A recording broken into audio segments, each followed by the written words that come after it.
Hello guys, আসসালামু আলাইকুম। Welcome to my another blog video. তো আজকে আমি চলে গেছিলাম আমার ইউনিভার্সিটিতে। আমার একটা এক্সাম ছিল। এক্সাম দিতে এসে এক্সাম দেওয়া শেষ করে দেন বাসায় যেয়ে তাড়াহুড়া করে ব্যাগটাকে একটু গুছিয়ে নিজে একটু রেডি টেডি হয়ে চলে যাব শ্বশুর বাড়ির উদ্দেশ্যে। এখানে আমার বারান্দা থেকে বাড়ির ভিউটা অনেক সুন্দর আসে।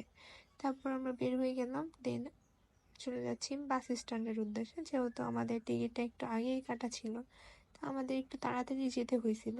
একটা বাসে বসে আমরা একটু ভিডিও করে নিলাম, ছবি টবি তুললাম। আর আমি বাসে উঠলেই ঘুমাবো। আর ঘুম থেকে উঠে দেখি পৌঁছে গেছি। আমার শ্বশুরবাড়ি হচ্ছে মাগুরা। তো পদ্মা সেতুর উপর দিয়ে যেতে হয়।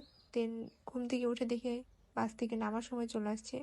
আর শ্বশুরবাড়ি যাওয়ার পথে একটু মিষ্টি নিলাম, আর এই মিষ্টিটা না খেলেই না, এত মজা। এই তো বাসায় পৌঁছে গেছি। বাসায় পৌঁছায় দেখি সব শাশুড়ি মিলে হাঁস পরিষ্কার করতেছে, কালকে পিঠা বানাবে, হাঁস রান্না করবে। আর রাত্রে ক্লিপ নিতে পারিনি, সকালে ঘুম থেকে উঠে চলে যাই খেজুরের রস খেতে। কিন্তু আমার দেবর খেজুরের রস পাড়তেছে, খেজুরের রস পেড়ে নিয়ে আসলো। আমরা এখানে খেজুরের রস খেলাম আর কিছু বাসার জন্য নিয়ে আসলাম। বাসায় একে সবাইকে দিলাম। তারপর আমি রান্নাঘরে চলে যাই, যে দেখি আমার ফুপু শাশুড়ি কুলি পিঠা বানাচ্ছে। কুলি পিঠা বানালো। তারপর আমি চলে গেলাম ছিটা রুটি বানাইতে। আমি ভালো করে পারি না, চেষ্টা করছি, হয়েছে মোটামুটি। আর আমার পাশে শাশুড়ি হাঁসের মাংস রান্না করতেছিল।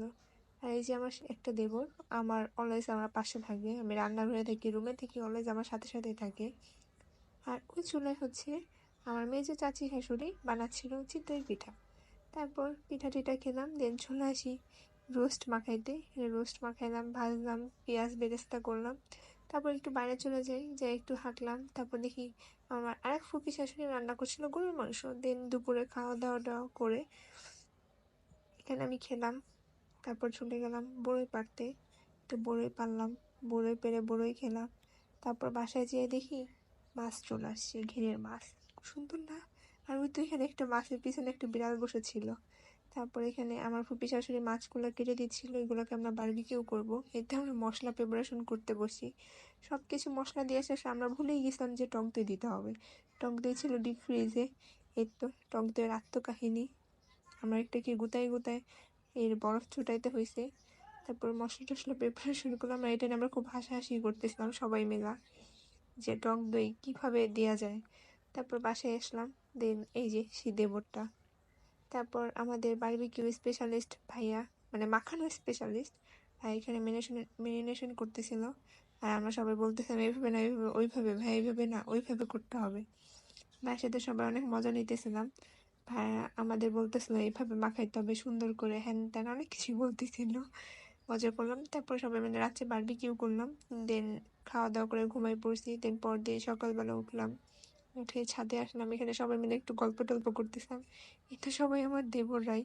দেন বাড়ির উঠানে উঠলাম, ছাদে টাদে গেলাম। তারপর আমরা চলে গেলাম সরিষা খেতে ঘুরতে। সবাই মিলে গিয়েছিলাম। তারপর এখানে গরুর খামার ছিল, এটা আমার শ্বশুরের গরু। গরুটা অনেক কিউট ছিল।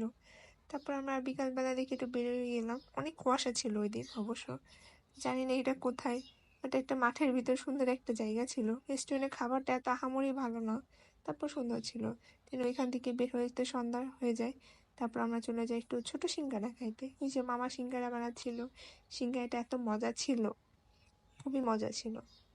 দেন সিঙ্গারা টিঙ্গারা খাওয়া শেষে আমরা বাসায় চলে যাই। আর পরদিন সকালবেলা আমরা ঢাকার উদ্দেশ্যে চলে আসি।